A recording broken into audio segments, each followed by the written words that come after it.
Right, good afternoon. I'm just going to talk a bit about our ultra buoyant pop-ups and how buoyant they are and how long they stay buoyant for. And then after this little bit and a few little things I'll touch on, we've done a video of me making small batches to show you how the ultra buoyant zig mix works and how to roll it. Now if you don't want to actually go down that route and you just want to buy bait already done, we do overspills product. Every time we make some, we always end up with some extra. So if you email me at mark@shilhams.com with what your requirements are, we may have some over in a size, a colour, a flavour to suit your bill. So what I've done here, so going back about 2.5 weeks back, we made the video you're about to see.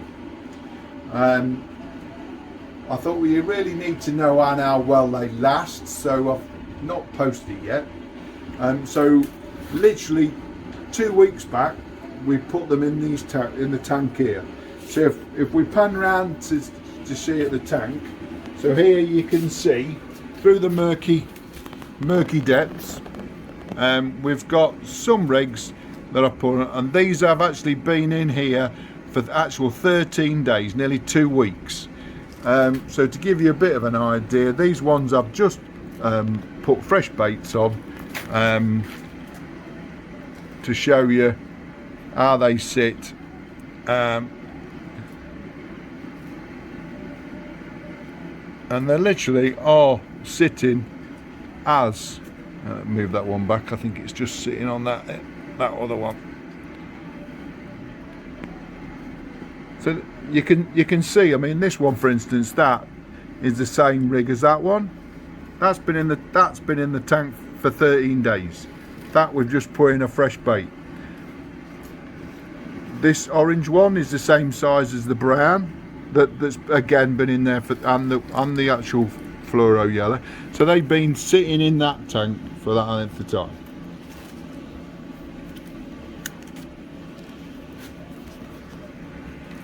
So basically, so going on from there, what I wanted to touch on then was the fact that that's how long they last. Okay, you'll see all the sort of sizes we do. We do little 4x6s, 7x8s, then we go up to an 8x12, then we do obviously all the round and multicoloured colours. Well, we can even go as big as stuff like this. These are 55 by 30. Then we've got the round stuff obviously, then you've got the pupae shapes, so we do the small grubs, medium grubs, large grubs, all sorts, but anything, any size. So that just show you exactly the sort of things you can do with a zig. But the main point of me talking really was to show you how they sit. So once you've rigged them up, they'll sit as you've set them for as long as you want.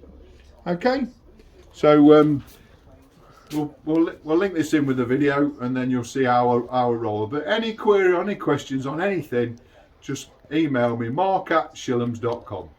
All right, cheers, thank you. Good afternoon. Right, I've been asked quite a lot of times on making small amounts of pop-ups. Obviously we do spend most of the time making big amounts. So for small amounts, sort of 1 or 2 egg mixes, everything has to be so accurate and to get everything right. So I'm just going to run through how I do our pop-ups, but obviously on a small scale, just to give someone a bit of an idea if they want to make a few tubs. A few pointers through as well, how to get things a little bit better and making sure, sort of ironing out a few areas that people get a little bit muddled up with. Firstly, we'll start off with egg. Always use the whole of the egg. I've had a few people say, oh, do I just need to use the egg white, or do I use the yolk? No, the whole of the egg, fresh egg. Now this is how I do it. Some people will use powdered egg, whatever, but I've always used fresh egg. So you can try powdered egg, but you'd have to experiment. So this is all related to fresh egg. So basically what I've done here, we've got a bowl with some broken up egg. I always break some eggs up, whisk them up, then we add the preservative. So fresh eggs, I do a few into a jug, and then we add the preservative at no more than a rate of 25%. So roughly, one egg is about 50 grams approximately. So the simplest way to do it is to take a couple of eggs, break them into a bowl. Yeah. Now you must weigh everything and get very accurate. Now if you're making small amounts, you only need to be slightly out with your weight, and it varies a lot. So if you want to be accurate and you know what to do next time, so you gain it fairly accurately, weigh everything. So if we basically put a couple of eggs in a bowl, weigh them in, and actually weigh them. Now, most important piece of kit probably is a small set of scales. Now these are scales that will weigh to literally 0.1 of a gram, which gives us quite a way of giving us an accurate amount. So for every 100 grams of actual pure liquid egg, add no more than 25% of preservative. So you'll end up with 100 grams of liquid egg, 25% preservative, so you'd end up with a bowl of about 125. But obviously you'll need to weigh the egg and then just calculate 25% out, because obviously you're not going to end up with 100 grams of pure liquid egg. So this is there's probably about 400 grams of liquid egg there with preservative in. So what we're going to do, for what I've got to get done, we're going to add 110 grams of liquid egg into here.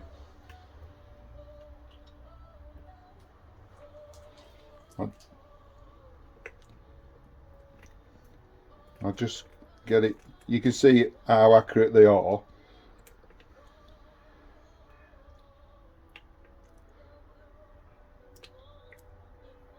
A little bit more.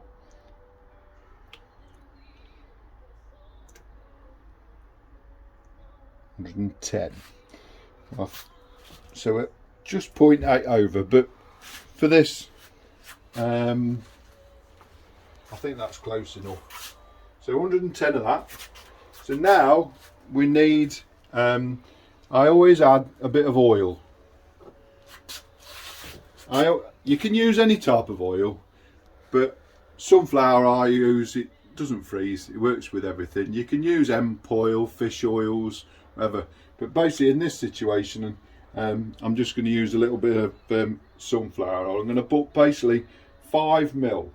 Now you can use something like this as a scale to, I always put my finger on, just work out how much it is, but I just need about 5 ml.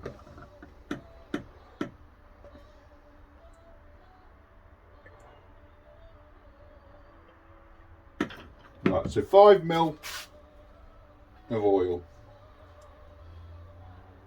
Now flavour, you can go higher, but I tend to go not too high in the bait and then over flavour a little bit on the outside. You go too high and you might affect the binding, so you might be able to go as high as 10 ml, but in this case for this particular one, I'm going 5 ml. Now these caps actually hold 2.5 ml, so it's easy on a flavour, it's just 2 caps.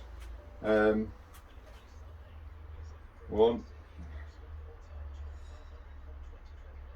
2. Right, now that then is the liquid we need. Also, what I tend to use, cheap plastic bowls from sort of Poundland sort of places. I'm not a big one for metal pans, they're too bloody noisy, and forks.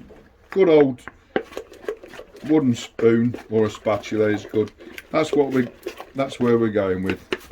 Okay, so we'll put that to one side. Now regarding the additive now, so I've got to re-zero these.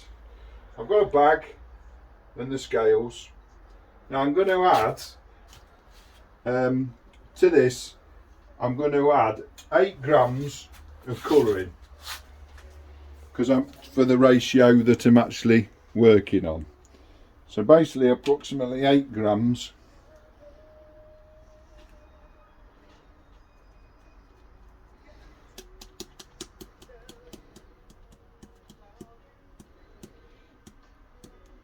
You can go a little bit higher, or even if you want a paler colour, but with a fluoro yellow, I found about 8 grams in this ratio gives us a nice bright yellow lemon sort of.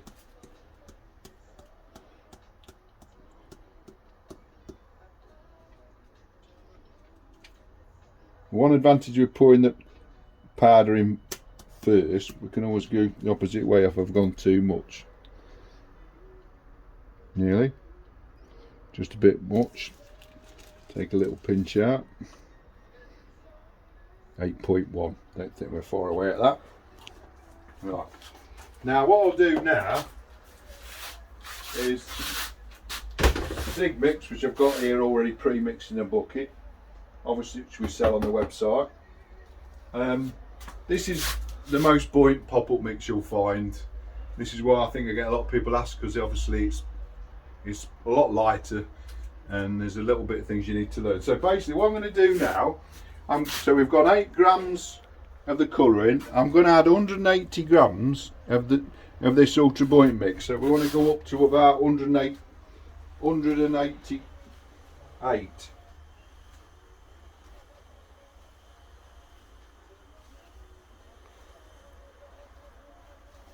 Yeah, 140.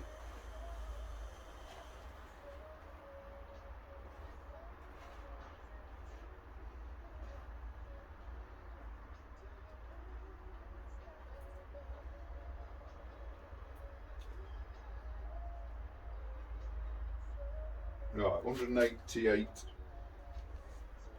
Yeah. Okay.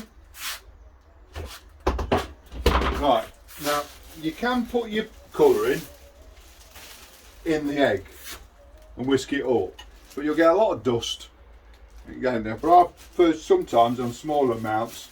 You have to take you see whichever way you prefer, but I prefer on smaller little mixes, especially if you're going to use a whisk. You've got to clean everything. Good old shake up.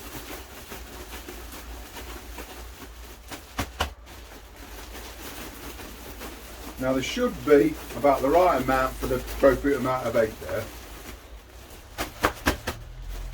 And you can tell when it's fairly well mixed up because it'll come off the side of the bag. But so if we move this out of the way. Right. Now when you're putting your powder in, with pop-up mix, it always looks like you don't need to put any more in.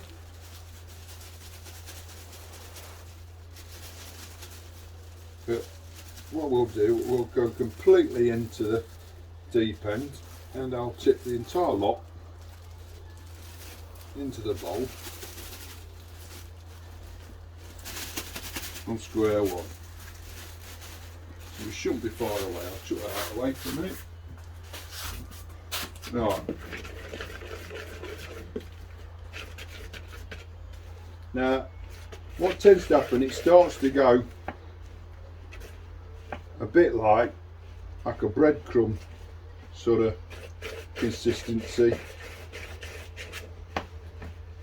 But with the pop-up mix, you've got to really sort of keep mixing it. Obviously normally on bigger amounts I'm using the O-bar, but obviously most people, if you're only making a few, but I tend to use the back of the spoon. Just keep working.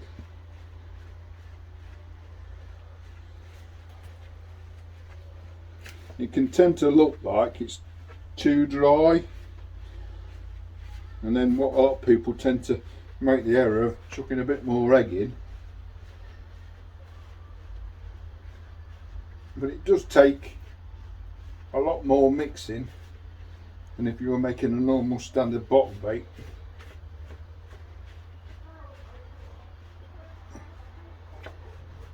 You can see it's starting to come together.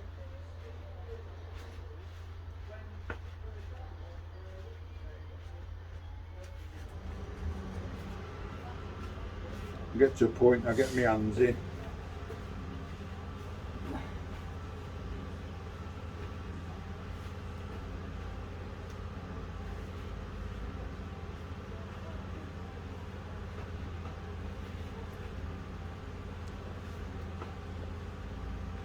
Again, starting to clump up a little bit. If you're putting in a mixer, you know when you've got it right, because it tends to come completely away from the edges of the bowl to give you a clean bowl. So in we go. Check my hands. Cleaning everything is such a big thing. You've only got to touch anything coloured.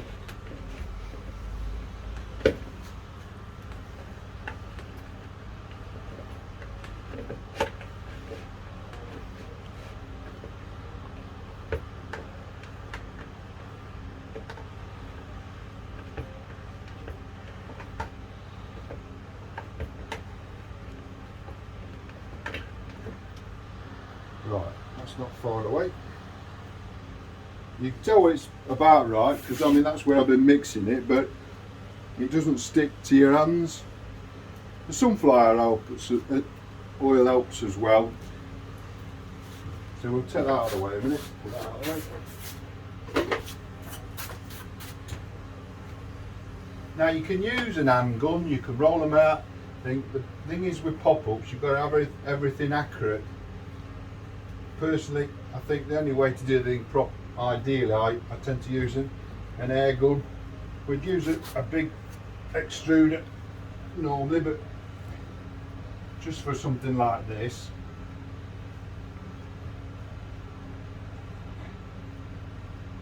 we'll use the smaller one. Right, so I've got the paste in the gun. I've cut a nozzle off a little too small. So I've got a 12mm table.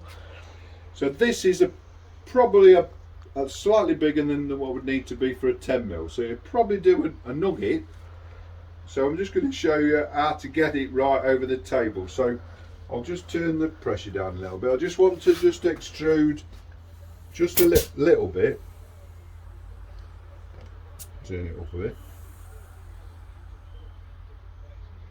Just to see what size nozzle we've got.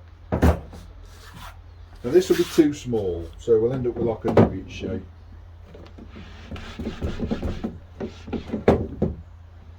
So if you want nuggets, that's how you tend to sort of, and that's about a 10mm nozzle. Now this is quite a critical piece of kit really for getting things right. So if we measure this, zero it, look. If I put that in the end of there, although it's cut for possibly, you can get it that way around so you can do that. That's been cut. I've just roughly cut it, so it's just under 8.5mm. Okay, now I've got some here that are pre-cut for tables. Now that's one for a 10mm, and I always put a little label on. So a 10mm one, yes, just under 8mm. So that's just a bit bigger. So if we want, and then a 12mm I've got here, which should be right for that table, is just under 10. So 9.7 I've got that. So, but if we literally with that take a little bit more off the nozzle, so this one I'm just going to use this as an experiment just to show you. So if I just take a little more slither off, took about a mil off, so we can see how big these ones are. I'll just take them out of the way. I could tip them into the tray I suppose, but I just wanted to put them on the top so we can see the difference. So That's that. So I took a little bit more off, and then as we get more off, the flat will vanish and the round will start to form. If we do just a little bit again, position that. So I should have. I don't think it'll be right. So you can see from that we've gone quite a bit of flat. Now we've reduced the flat, so that it's slightly smaller. So you can see the difference between the two. So again, if I take another slither off, it is a pain cutting nozzles, but unfortunately it's the only way to get it right. Do a little bit more.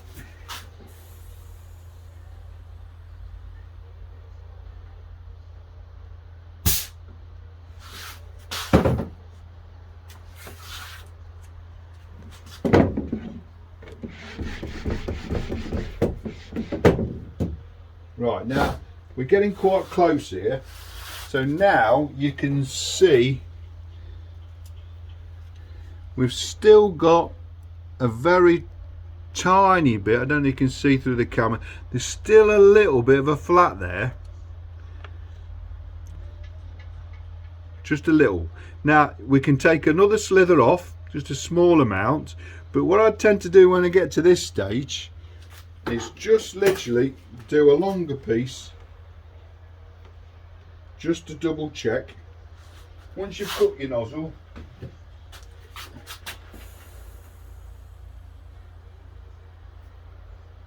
just do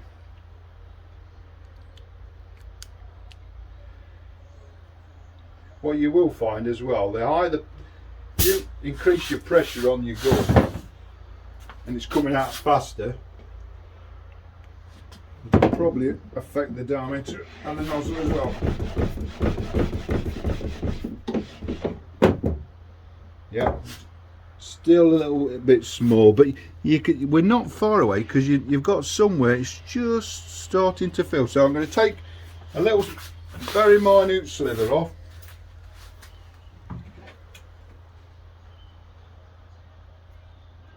The problem is, if you don't watch what you're doing, you go, once you go big, the nozzle is no good for that, then you're on to something else. What I can do, I can put this paste back in the gun once I've got it right. And then what I tend to do, like you see on here, I print a little label off and put them on to whatever they are, and then just put them on the wall. So it just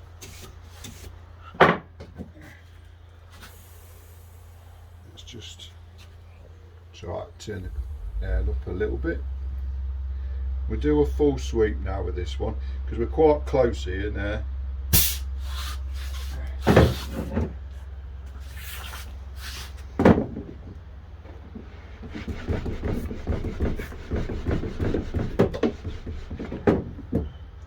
Right, now that we're not far away there, I think that's pretty thing. Now what you can do, you can literally brush them about a bit on the table and double roll them.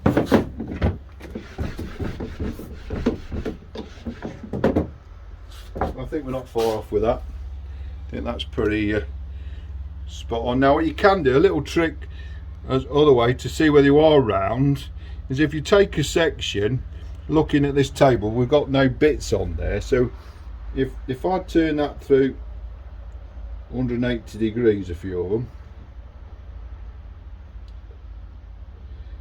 so we know the height and the width. So if we turn it round, then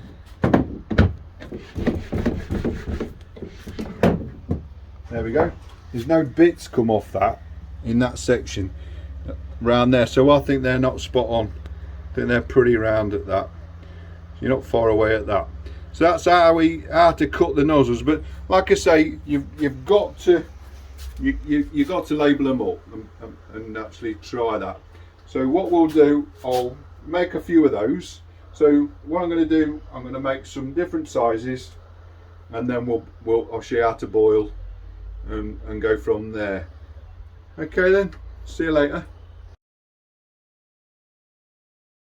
Welcome back.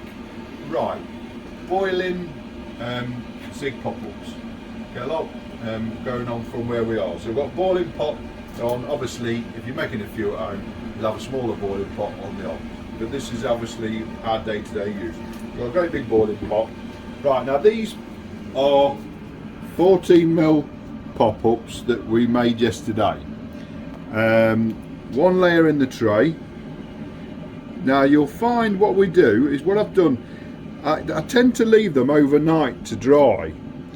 What happens is the egg albumin within the mix just gives it a nice little bit of a skin on. You can see probably on them, if I go out the daylight so you can get a bit more of a clearer picture. They're pretty clean though. These are, like I say, 14s. Now with leaving them overnight to dry, they're just holding a little bit on the outside. You don't have to do this, it's just things I do just to slightly, I think, improve the quality and the look of the bait. Keep the shape, because pop-ups are so delicate, any little mark show up. And of course carp only eat perfectly round pop-ups, even though we hack them with a knife later. But anyway, so overnight dry, I tend to put them all on one side and then come to boil them later. So the next area of thing is boiling. On your boiling water, bring a pan of boiling water to boil. So here we've got a big pan like we just touched on. I always tend to put some gloves on because it spits a little bit every now and again. You don't want to burn your hand. But anyway, we've got a boiling pan here. I'll take my glasses off. I'll only steam up.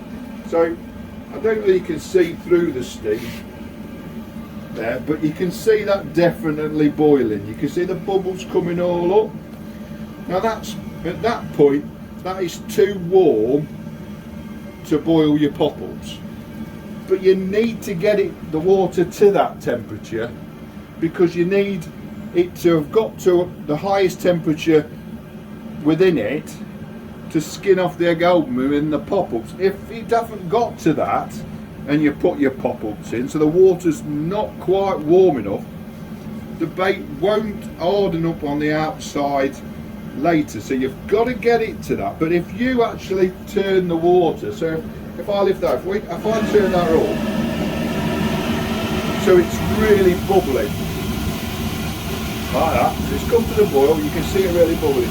Now that bit, you do not put them into that. You turn it down. I've turned the gas down a little bit, and obviously on the hob you turn it down. Make sure you don't turn it off. But just let the bubbles subside for a minute. And obviously on a hob, the little basket here, bought this from B&M. On the hob in a saucepan, something like this would do. I think there are a couple of quid from B&M. But obviously we do quite a few. So basket. Now with the fine basket, it does work really well as well, because if I've got the water temperature too high, the basket just starts to lift. So I can regulate it by just turning the temperature down a little, and it just drops. So I've just got it off the boil. So that's the ideal temperature to boil the bait. Now these are 14mm Zig. So what I'm going to do, I'm going to tip them in, I'm going to just do them for 1 minute 10 seconds. 12's about a minute, anything bigger probably a 5 or 10 seconds higher. So I've put them onto bubble wrap when I've rolled them to keep them, like I say, overnight dry. So what I'll do now, I'll tip these in.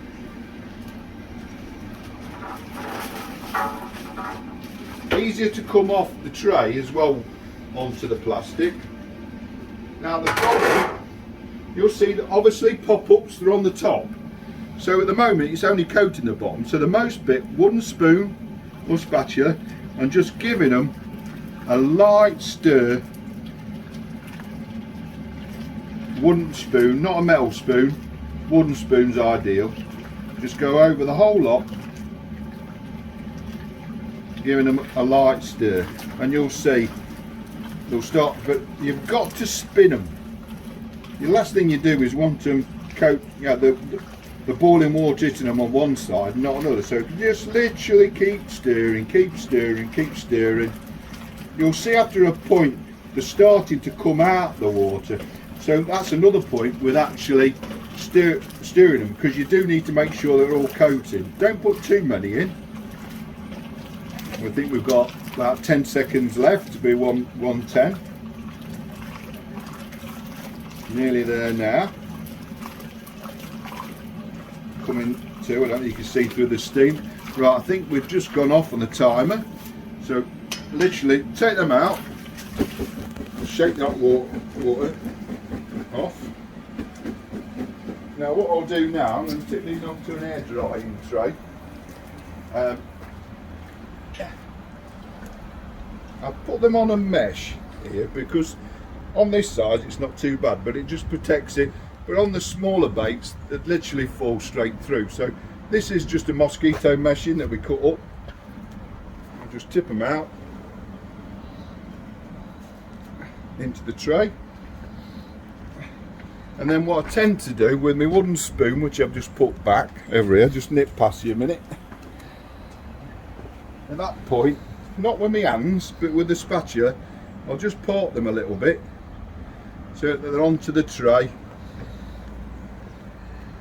There's a little bits of dust on them, on the odd one, but that will wipe off later. But what you don't want to be doing is watch your hands, because on your hands, if you've got a bit of colouring on your hands, you'll muck them up.